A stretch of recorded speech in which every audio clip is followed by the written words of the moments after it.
any state are broken, a duly authorized organization swings into action. It may be called the state police, state troopers, militia, the rangers, or the highway patrol. These are the stories of the men whose training, skill, and courage have enforced and preserved our state laws.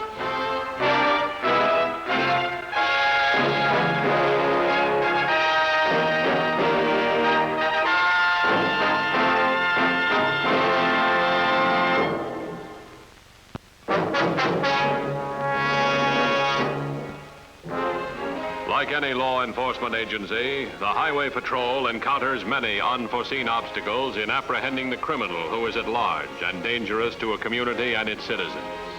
Many times, it is the citizen himself who unwittingly aids the criminal in his flight from the law. Such was the case when, on October 7th, Irv Desmond, having been unsuccessful in his attempt at robbing a drugstore, killed a pharmacist. For 4 days, Desmond had eluded the patrol. Time and again, he had been tracked down. Time and again, he was able to avoid capture due to the unintentional help of a citizen. He had now been traced to the outskirts of the small farming community of Littleton, where Patrolman Norton had discovered the stolen car Desmond had abandoned.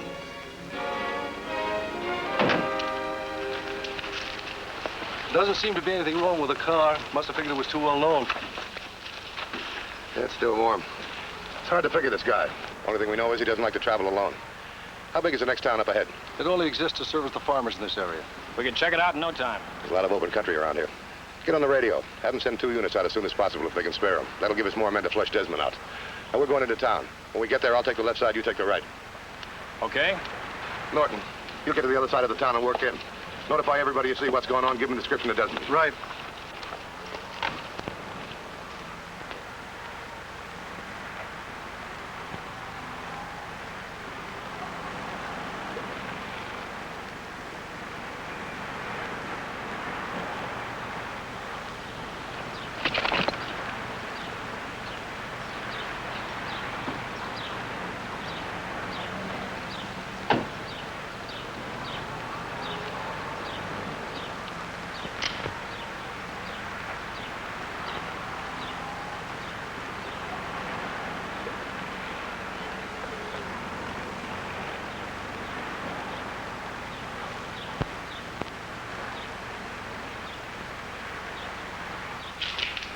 Good morning. I'm Matthews, Highway Patrol. I'm Henry Beckerly, and this is Sam and Ellie Woods. How do you do? Have some breakfast? No, thanks. We're looking for a man to kill a pharmacist over in Smithsville. We think he's in this area. Did you hear that, Ellie? A killer here in Littleton. Well, I declare. What makes you think he's in these parts, Mr. Matthews? Yeah, isn't anything around Littleton that would interest him? Well, we've been tracking him for quite a while. We lost him somewhere around here. What's his name? His name is Desmond. He's tall, good-looking fellow, about 35. You wouldn't take him for a killer at all. I saw a man this morning, Sam, as we came from the farm. No, that was the elderly boy. He's always traipsing over someplace and not coming back till the next day. Sure, that was the elderly boy, Ellie. I saw him myself. You know that my wife has seen that boy every day for the past 20 years and still don't recognize him. And you know what? When she sees her daughter's children today, she won't recognize them. But if we see that killer, Mr. Matthews will sure let you know. Thanks very much. We'd appreciate it. Now, all of you go about your business as usual. But please, be careful. Thanks again. Thank you, sir.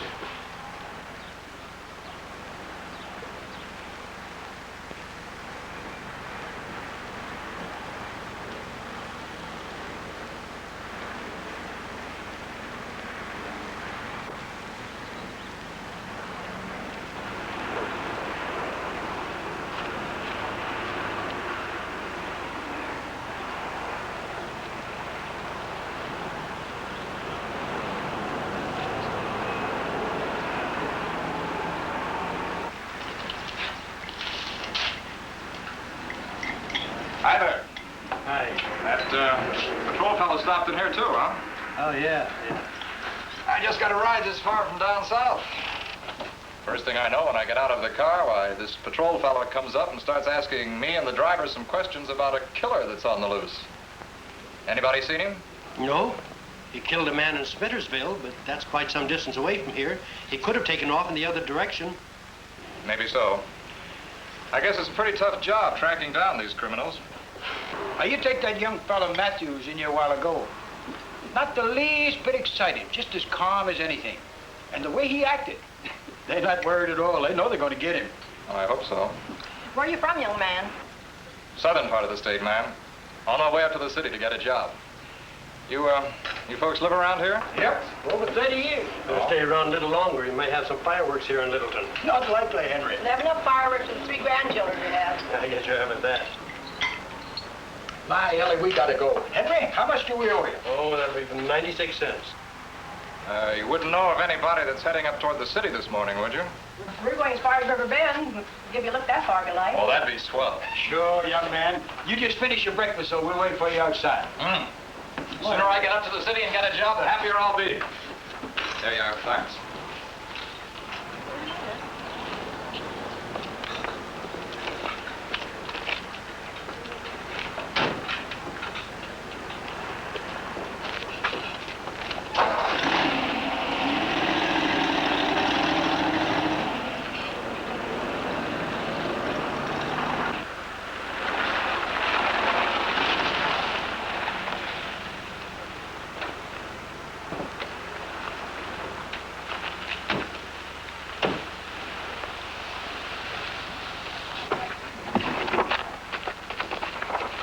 Find anything? No, sir. I checked with everybody I saw clear up to the cutoff. Not a sign of them. McWilliams or Fleming uncover anything?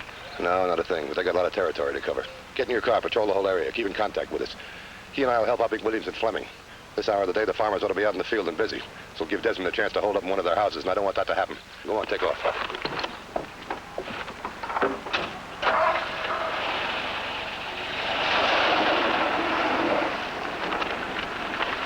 Somebody should have spotted Desmond by now.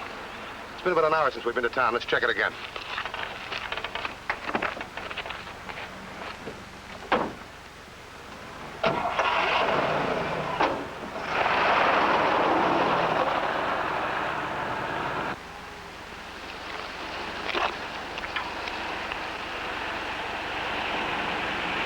It's something nice to know that it's just between you and the soil. Oh, and even in the hard times, we've had our ups and downs. But the good Lord has been mighty good to us. Wouldn't you say, Ellie? Yes, Sam, but Mr. Williams might not be cut out to do farming. Isn't that the road to Medford intersecting up ahead there? Yes, it is. Well, maybe I'll take your advice, Mr. Brown. You see, the only farmer in our family is my uncle, and he lives up here in Medford. You know, while I'm in the area, I think I'll go in and talk to him. You people seem very happy. You make a farm and a good woman sound mighty fine. Well, you won't be sorry, my good fellow. Yes, sir. And don't you worry, if you decide to farm, that good woman will come along soon enough. Well, it certainly has been wonderful meeting both of you. I can't begin to tell you how much I appreciate it. Oh, think nothing of it, son, and good luck to you. And if you're through Littleton sometime, you just look us up. You bet I will. Thanks, Mr. Brown. Thank you. Mrs. Brown?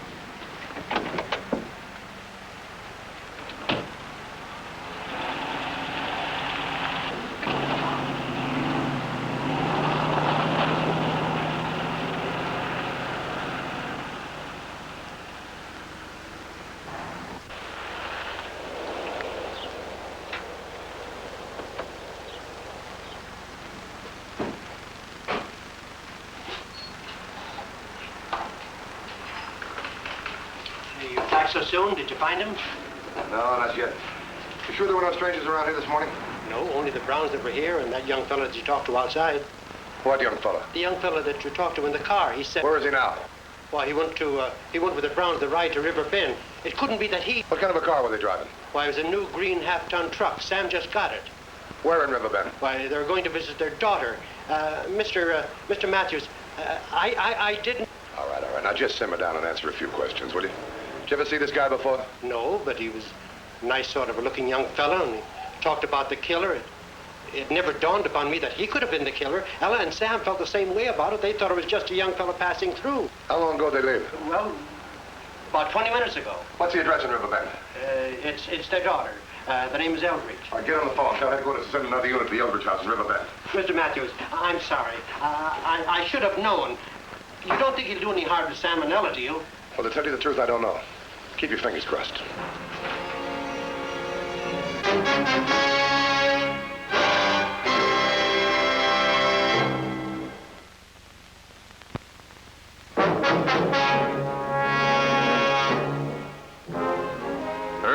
Raymond had again slipped through a tight net the patrol had set for him. But knowing he would eventually be traced to the Browns, he smartly and smoothly discarded them.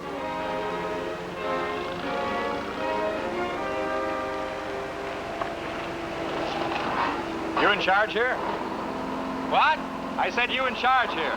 Yeah, what do you want? Well, I saw a sign back there. It said you need day laborers. You don't look much like a day laborer. I'll change your clothes and I will. Oh, I'm big. My hands are strong. All right, I need a pair of hands to help move some concrete brick.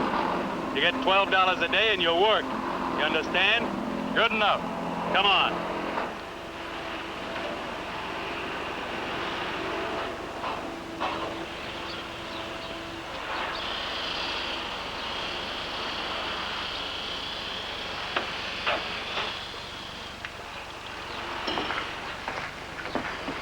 Have him fill out the papers and then get him some work clothes. This girl will take care of you. Then report to me.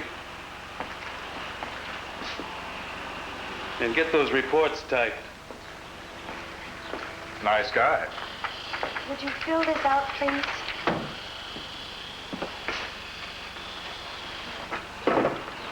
I think he can use you for 3 days, but one day with him and you'll be ready to leave. Oh, I don't know. You've been kind enough to warn me. That'll make things a lot easier. Funny. You don't seem at all like the ordinary day laborer type. Well, there are those days when you've got to eat. No, you're right, though. See, I put everything I had into a little business down south. Lost all of it. Now I'm working my way back to the city. Then I'll get a fresh start. Oh, I know what you mean. I took this job so that I could save some money. And I end up working for a man like Grundy. Oh, he's so miserable. Here. John Williams. Mm-hmm. All right, John. You'll find some work clothes in a locker in back. Here's the key. Thanks. Well, at least with you around, there'll be some pleasantness. Say, if you can provide the car, I can provide the lunch. All right. Good.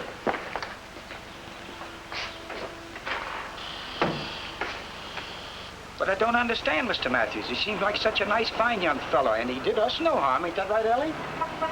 Are you sure you got the right fella? Yeah, he's the right man. Do you know why he got off at Medford Junction? He had said he had an uncle up in Medford who farmed. He said he was going to go up there and talk to him. He said we made farming sound pretty good. That's what he said, Mr. Matthews. I guess we're lucky. I mean that he didn't do us any harm. They sure are. Hope the people we're with now are just as lucky. Thanks very much. Well, let's go.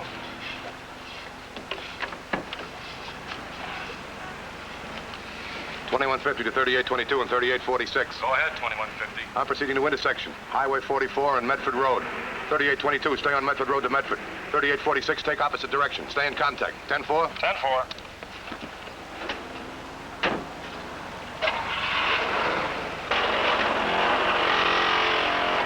Okay, Williams, 1 hour for lunch.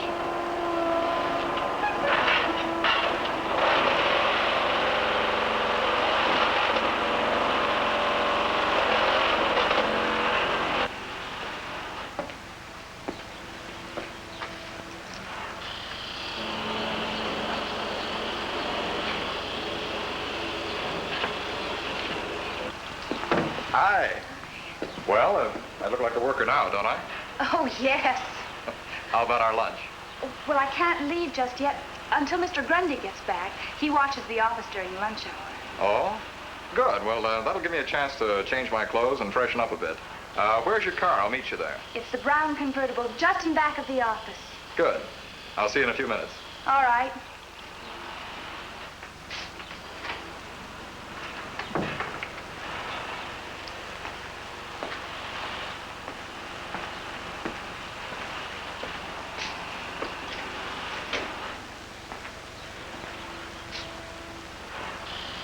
Did you get those reports typed up yet? No, sir. We'll get them typed up as soon as you get back from lunch. Yes, Mr. Grundy. I will.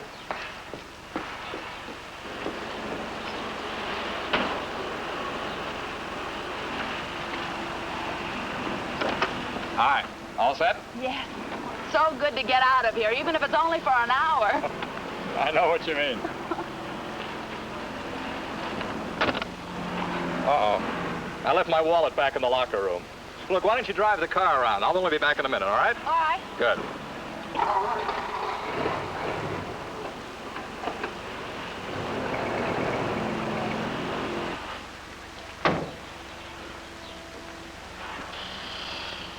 What do you want, Williams? Okay, Mr. Big Guy. Stop eating long enough to open that safe. Just who do you think you're... Come on, don't give me any of your lip. Open that safe before I blow a hole in your stomach as big as the one in your head. Come on, move!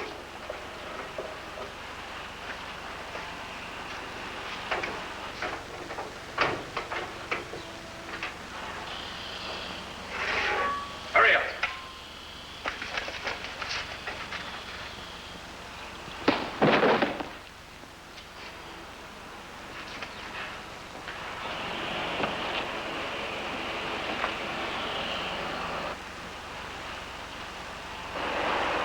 Hi. Sorry to keep you waiting. Little restaurant down the street. What do we say we eat down there? All right. Good.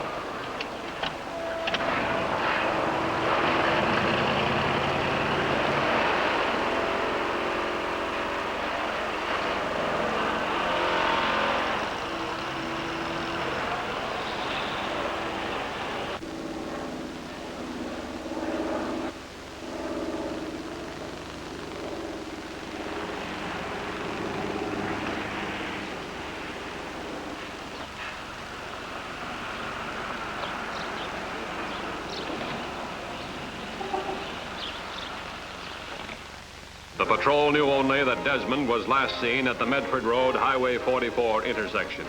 Matthews and Sergeant Corey began a systematic search of the vicinity for any sign of Desmond. General stores, gas stations, all buildings and people in the area were checked out. Nothing. That was a smart move on Desmond's part, losing the Browns before they got to the destination, but why this area? There's got to be a half a dozen crossroads between here and Littleton. What we know about Desmond, he doesn't do anything without a reason. Well, we know he'll want a car and money. Seeing as it's Desmond, he'll want a companion. He killed the pharmacist for money, didn't get any. As far as we know, up to now, he hasn't even picked up a thin dime. What do you say we take a look down the highway? Maybe something caught his eye. Might catch yours.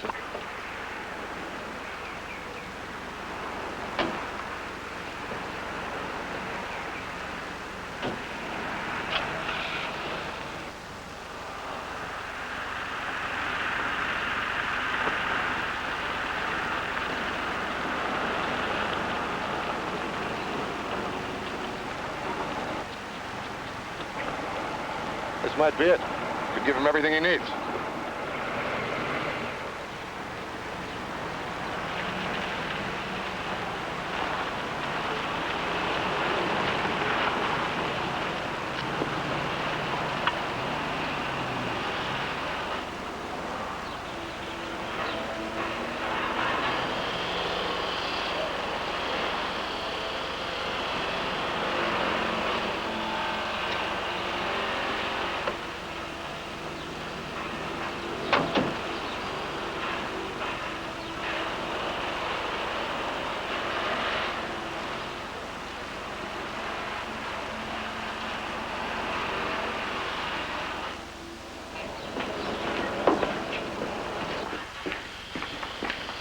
Here, let me give you a hand.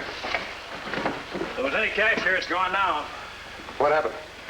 Williams, he slugged me, took the cash. That gun had got me in the jaw and it killed me. Are you all right? I think so, got me in the neck. Take a look around outside. Right. What's your name? Grundy, I'm the foreman here.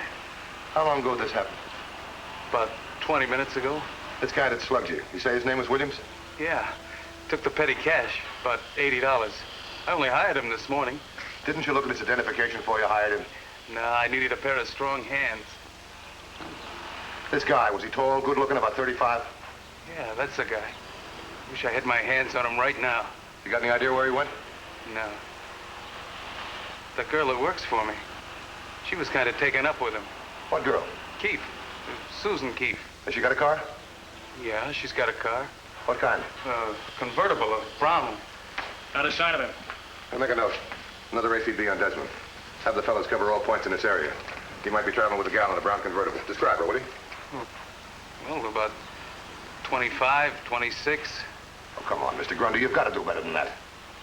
Well, brown hair, about 5'4" or 5", kind of silly looking. You have a doctor take a look at that neck of yours. I'll send an officer back to get a full report, and next time, look out for who you hire. Desmond's got everything he needs. Car, money, and a girlfriend. He's probably headed back for the city. If you don't pick him up before he gets there, we'll lose him again. Come on, let's roll.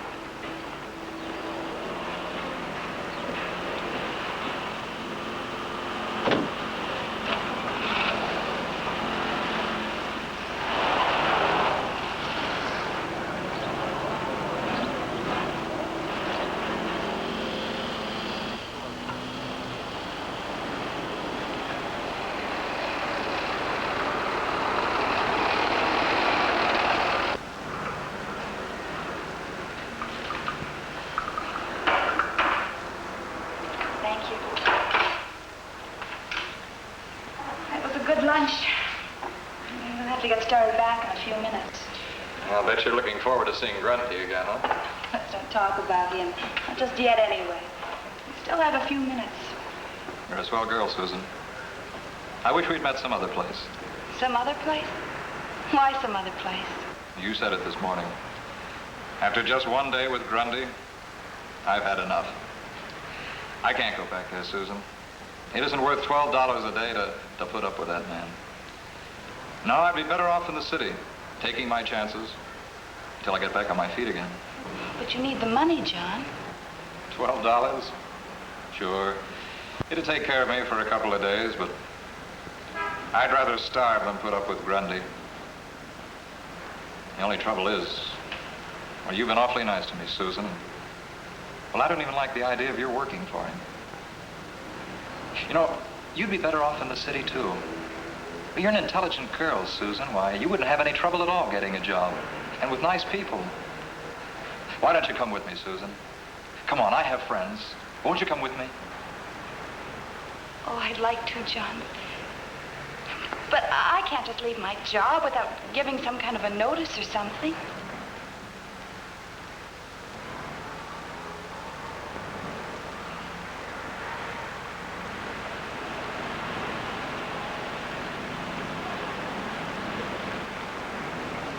That might be it. Hey, you, mister. Get over here. Come on. Fast. Take that apron off. Come on, move, I said. Now get this and get it straight because your lives depend on it. What's all this about? Shut up. Now listen, in just a few minutes there's going to be a cop coming in here. He's going to ask you some questions. And when he does, you better give him the right answers. Now her name is Susan Keith and she works for the Concrete Brick Company. So do you, mister. You're a day laborer and the two of you just come out for lunch. Now, if he asks you anything about a John Williams, all you know is that he works at the company with you, but you haven't seen him since lunch. Now, sit down and shut up. This gun's going to be on you all the time, and I hope you two are good actors.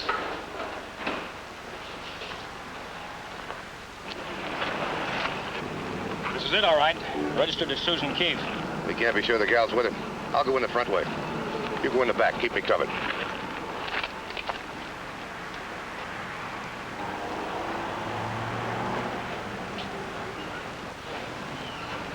All right, you in the booth. Stand up. Hands behind your head. Come on.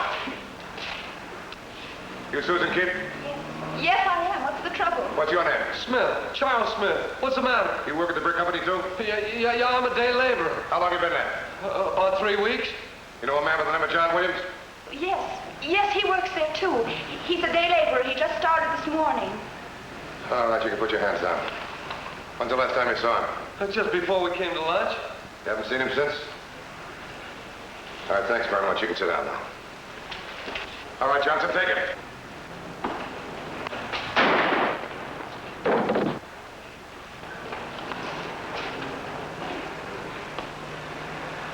Send for the ambulance.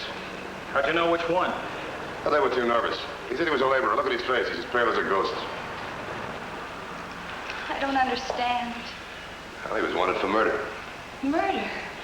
Oh, but he was... Yeah, sure, I know. He seemed like such a nice guy.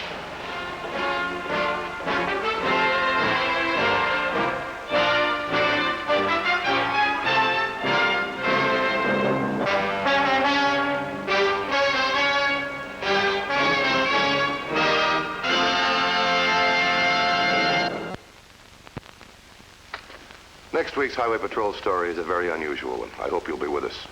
Until then, remember, it isn't the car that kills, it's the driver. This is Broderick Crawford saying, see you next week.